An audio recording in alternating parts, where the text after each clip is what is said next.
Это новости экономики на Якутия-24, в студии Иван Лазаренко. Крупнейший российский авиаперевозчик «Аэрофлот» возглавил рейтинг мировых авиакомпаний с самым молодым парком самолетов. Средний возраст авиатранспорта составляет всего 4 года и 4 месяца. Большая часть парка самолетов «Аэрофлота» в настоящее время представлена самолетами Airbus A320-200. Второе место по сроку эксплуатации используемых бортов занимает China Eastern Airlines со средним возрастом в 5 лет и 11 месяцев. Почетная бронза у Qatar Airways, средний возраст самолетов который составляет 6 лет. Участники госпрограммы по оказанию содействия добровольному переселению в Россию соотечественников, проживающих за рубежом, с 28 марта смогут получить в безвозмездное пользование земельный участок в Дальневосточном федеральном округе. Об этом сообщил генеральный директор Агентства по развитию человеческого капитала на Дальнем Востоке Сергей Ховрат. Начиная с этой даты соотечественники смогут выбрать землю в 9 регионах Дальнего Востока, а с 1 августа 2020 года для них станут доступны земельные участки в 2 новых регионах Дальневосточного федерального округа – Республики Бурятия и Забайкальском крае. Став участниками госпрограммы, соотечественники должны получить страховой номер индивидуального лицевого счета, зарегистрироваться на портале госуслуг и получить подтвержденную учетную запись единой системы идентификации и аутентификации. За 5 лет, начиная уже с этого года, компания «Алроса» направит на мероприятия по охране окружающей среды около 30 миллиардов рублей.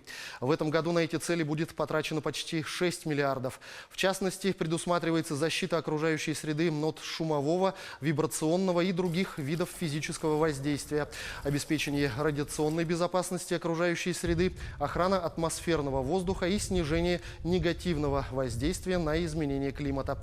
В части охраны водных объектов компания организует сбор и очистку сточных вод. Предусмотрен ряд мероприятий по охране поверхностных и подземных вод. С текущего года в программу производственного контроля включены исследования качества сточных вод на всех промышленных площадках, присоединенных к централизованным канализационным сетям. Также «Алроса» планирует централизованное заключение договоров на утилизацию и обезвреживание опасных отходов. Предусмотрен комплекс мер социально-экономического характера.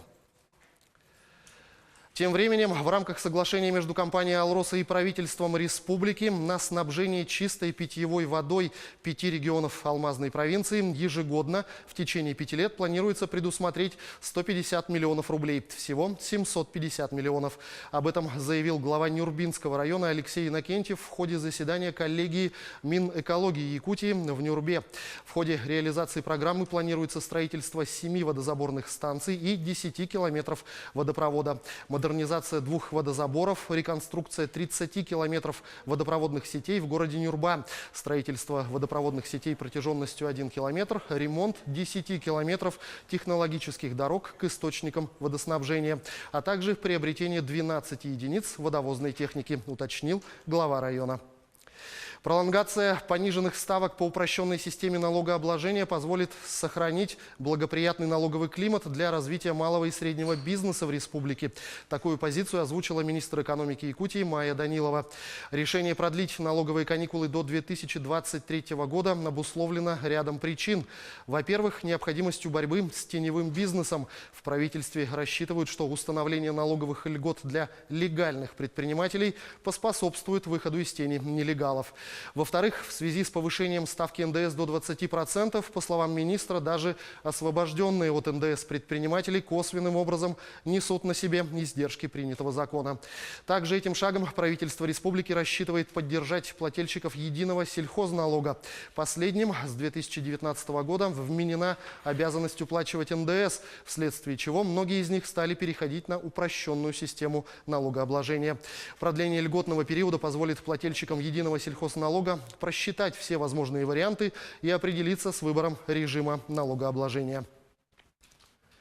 В угледобывающей компании «Колмар» отмечают, что недостаток жилья в Нерюнгринском районе привел к тому, что специалисты из других районов республики отказываются работать на предприятии. Реализация проекта по строительству жилого квартала намечена на 2020-2021 годы. Планируется построить жилье общей площадью 2000 квадратных метров и полностью закрыть потребности привлечения и размещения работников компании. Для частичного решения проблемы жилья компания «Колмар» уже построила 2 общежития в поселке Чульман. На днях введен в эксплуатацию еще один малосемейный объект. Сейчас рассматривается вопрос покупки квартир в Нерюнгри и Серебряном Бару. На этом пока все. Оставайтесь в курсе экономических событий на Якутия-24.